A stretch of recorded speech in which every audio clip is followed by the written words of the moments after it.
அஸ்ஸலாமு அலைக்கும் வரஹ்மத்துல்லாஹி வபரகாத்துஹு. அனுசரணையாக வாழ்வது.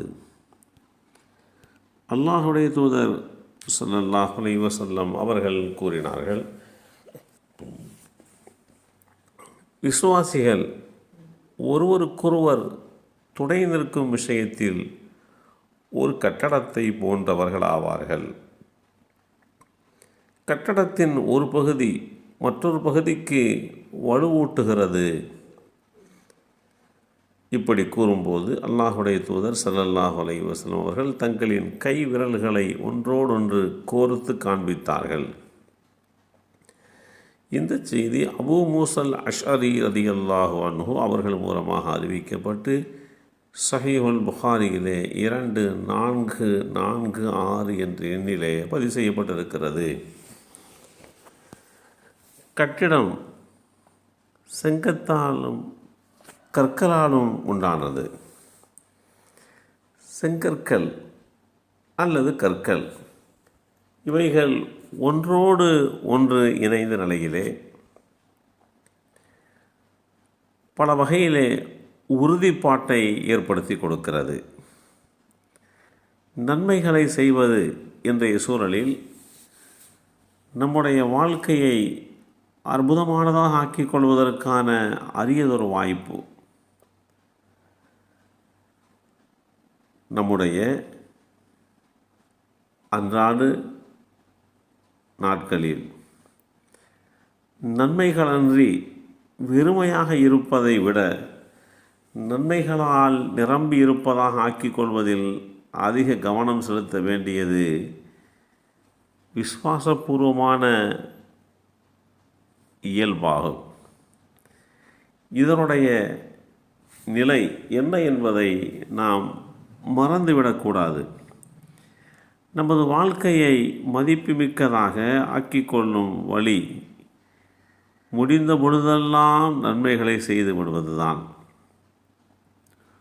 ஒரு இடத்தில் அமர்ந்திருக்கிறோம், பக்கத்தில் இருப்பவருக்கு தாகம் எடுக்கிறது. உடனடியாக அவர் தாகத்தை தீர்ப்பதற்கு தண்ணீர் வழங்குவது. நம்மிடம் வசதி இருக்கிறது, ஒரு உறவுக்காரர் அரிதாக தனக்கு பொருளாதார ரீதியான உண்டான உதவி தேவைப்படுகிறது என்று வருகிறார். அதிகம் காத்திருக்க செய்யாமல் உடனடியாக அவருடைய தேவையை அறிந்து பொருளாதார உதவி செய்து கொடுப்பது. பயணத்தில் இருக்கிறோம், வெறுமனே நேரம் போய் கொண்டிருக்கிறது. அந்த சூழலில் நன்மைக்கு வழிவகுக்கக்கூடிய எதையாவது ஒன்றை செய்ய வேண்டும் என்று முடிவெடுப்பது.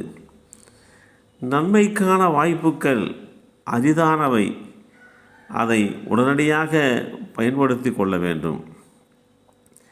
நன்மைக்கான வாய்ப்பு அமைந்தால் நம்முடைய முன்னோர்கள் அதற்காக வேண்டியே நன்றி செலுத்தியிருக்கிறார்கள். அல்லாஹுடைய தூதர் ஸல்லல்லாஹு அலைஹி வஸல்லம் அவர்கள் கூறினார்கள், ஒருவருக்கொருவர் கருணை புரிவதிலும் அன்பு செலுத்துவதிலும் இரக்கம் காட்டுவதிலும் உண்மையான நம்பிக்கையாளர்களை ஓர் உடலை போன்று நீ காண்பாய். உடலில் ஓர் உறுப்பு சுகவீனமடைந்தால் அதனுடன் மற்ற உறுப்புகளும் சேர்ந்து கொண்டு உறங்காமல் விழித்து கொண்டிருக்கின்றன. அத்துடன் உடல் முழுவதும் காய்ச்சலும் கண்டுவிடுகிறது.